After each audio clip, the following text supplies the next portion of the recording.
আসসালামু আলাইকুম ওরহমতুল্লাহি ওবারাকাতু। সম্মানিত দর্শক, দেশ ও দেশের বাইরে যে যেখান থেকে আজকের ভিডিওটি প্লে করছেন সকলকেই জানাই আন্তরিক মোবারকবাদ।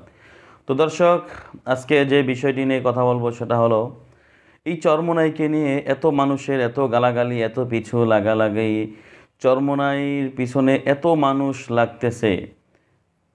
কিছু অবুঝ ওলামায়ে কেরামও চরমোনাইয়ের পিছনে এমনভাবে লেগেছে যেন সাপ এবং বেজির সম্পর্ক উভয়ের মাঝে। তো দর্শক, এত লাগালাগির পরও আপনারা দেখছেন বিভিন্ন জায়গা থেকে, বিভিন্ন দল থেকে, বিভিন্ন স্থান থেকে বিভিন্নভাবে ইসলামী আন্দোলনে দলে দলে মানুষ যোগদান করতেছেন। তারই একটি নমুনা আপনাদেরকে দেখাচ্ছি। দেখেন এখানে একসাথে কতগুলো যুবক যুব আন্দোলনে যোগদান করতেছেন। চলুন আমরা ভিডিওটা দেখে আসি একটু।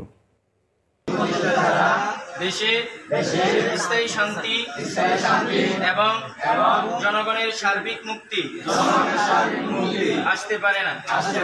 অতএব আল্লাহকে হাজির নাজির জেনে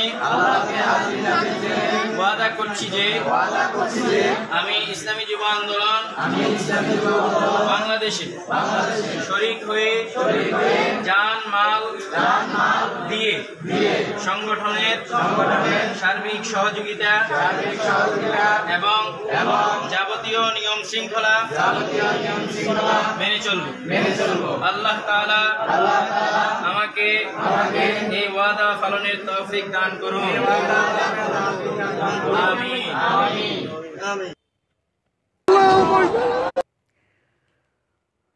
তো দর্শক, আপনারা দেখলেন আলহামদুলিল্লাহ অনেকগুলো যুবক একসাথে ইসলামী যুব আন্দোলনে যোগদান করেছেন। এভাবেই হাঁটি হাঁটি পা পা করে আশা করা যায় ইনশাল্লাহ চরমোনাই আরও এগিয়ে যাবে। অতএব আমরা কাদা ছড়াছড়ি বন্ধ করে আমরা ভালো গুণটুকু, চরমোনাইয়ের যে ভালো গুণটুকু আছে অতটুকু প্রচার প্রসার করার চেষ্টা করি। আল্লাহ তাআলা আমাদের তৌফিক দান করুন।